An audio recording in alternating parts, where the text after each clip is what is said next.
Neste vídeo, vamos resolver a última questão da lista de regra de 3 expressões numéricas e equações. Este exercício nos traz um financiamento para a compra de um automóvel. Ele nos dá 3 opções para este financiamento. O exercício nos fala para representar por N a quantidade de parcelas deste financiamento. E aqui eu escolhi representar por X o valor de cada parcela, porque o exercício nos pede diferentes opções, variando a quantidade de parcelas e o valor de cada parcela. A primeira opção para esse financiamento seria simplesmente N vezes X. Por que N vezes X? Vamos supor que eu queira contratar um financiamento de 50 mil reais, certo?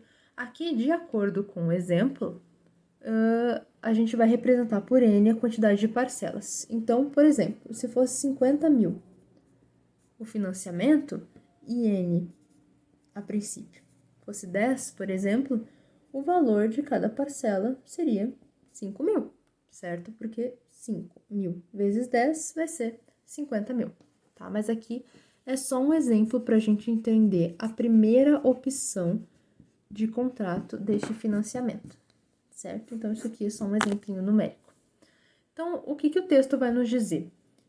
Que nessas 3 possibilidades de pagamento, que eu já vou falar um pouquinho mais sobre as duas últimas, o valor do automóvel é o mesmo, todas elas são sem juros, tá? Uma situação bem utópica, e não é dado desconto em nenhuma das situações. Ou seja, o que ele quer dizer com essa última frase? Que a opção 1 ela é equivalente à opção 2, que é equivalente à opção 3, certo? Então, em qualquer uma delas, o valor a ser pago é o mesmo, certo? Então, a opção número 1, como eu expliquei aqui com esse exemplinho numérico, é a mais imediata, certo? Mas existem outras 2 opções aqui. A segunda opção seria aumentar a quantidade de parcelas.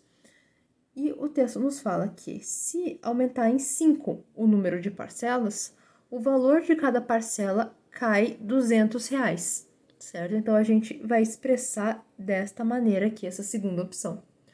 Por último, uma outra opção seria reduzir a quantidade de parcelas. Com isso, o valor de cada parcela vai aumentar em R$232. Como o texto nos informa que essas 3 parcelas, essas 3 opções, elas são equivalentes, então a ideia é a gente trabalhar com as 3 para tentar descobrir o que o exercício nos propõe, que é dizer qual que é a quantidade de parcelas a serem pagas, certo? Quanto que é o valor de N.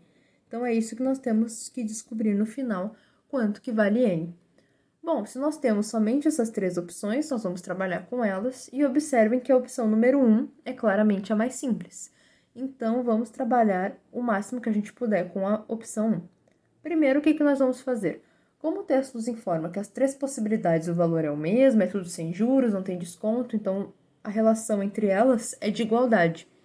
Ou seja, nós vamos começar igualando a opção número 1 com a opção número 2. Com isto, nós temos isto aqui, certo? Simplesmente, opção número 1, n vezes x, opção número 2, n mais 5, vezes x menos 200. Então, aqui nós vamos realizar algumas operações. N vezes x, não tenho que mexer. E aqui nós vamos utilizar a propriedade distributiva, certo? A gente vai utilizar 2 vezes ela. A primeira para o n, então, n vezes x, nx. Depois, n vezes menos 200, que é menos 200n. Aqui. Depois, mais 5 vezes x, que é mais 5x. Depois, esse mais 5 vezes o menos 200, que é menos 1.000. Com isso, nós temos essa expressão aqui, certo? Então, uma das coisas que nós podemos fazer é passar esse nx aqui para o outro lado da igualdade como menos nx, que aparece aqui. E nós vamos ter isso aqui do lado esquerdo. A gente vai ter esse menos x, que está aqui, menos este nx aqui, que foi esse aqui que foi passado para lá. Coisas iguais, uma menos a outra, é zero. Então, nós vamos ter zero desse lado esquerdo, menos 200n, mais 5x, menos 1.000. Então, aqui, uma possibilidade é passar o menos 1.000 para lá, e o menos 200n também. Nós chegamos nessa expressão aqui. Aqui vocês podem interpretar, né? Eu tô falando de passar para lá e para cá, mas vocês podem interpretar também como dividir a igualdade, né, pelo mesmo valor dos dois lados, tá? Que é isso que eu escrevi aqui, certo? Então, no finalzinho aqui, a gente pode pensar em passar o 5 para lá ou simplesmente dividir os dois lados por 5, certo? Eu quis destacar isso aqui só para poder comentar a esse respeito. Então, se nós dividimos essa expressão aqui por 5, para a gente poder isolar o x, nós teremos essa expressão aqui, que 200 mais 40n é igual a x, certo? Porque 1.000 dividido por 5 é 200, 200 dividido por 5 é 40 e 5x dividido por 5, x. Então, nós temos essa nova expressão aqui, certo? Que até o momento ela pode não nos dizer nada, mas nós vamos utilizar ela logo em seguida. Por quê? Bom, lembra que eu falei para vocês que das três a primeira era mais simples? E no início agora nós fizemos opção 1 igual a opção 2? Pois bem, agora nós vamos utilizar a opção 1 igual a opção 3, que é esta aqui.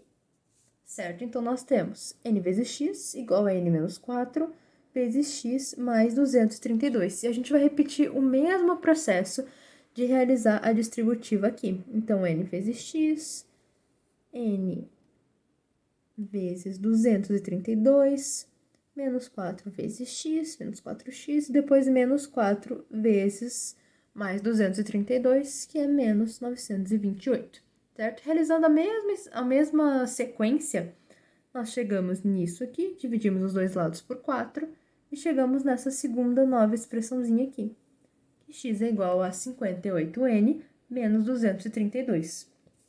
Bom, o que aconteceu? No primeiro caso, nós chegamos numa expressão que x é igual a alguma coisa. No segundo caso, nós chegamos numa nova expressão que x é igual a outra coisa. Bom, se nós temos duas expressões para x, então x é igual a isso e x é igual a isso, então isso aqui tem que ser igual a isso aqui, certo? Então, 200 mais 40n tem que ser igual a 58n menos 232. E aqui nós temos uma igualdade, certo? Uma equaçãozinha, em que a nossa única incógnita, o único valor que a gente não conhece, é o n, certo? Então, nós resolvemos essa equação, certo? Podemos colocar tudo que tem n para um lado e todos os números para o outro. Resolvemos e chegamos à conclusão de que o n tem que ser igual a 24. Então, nosso número de parcelas é 24, portanto, alternativa B.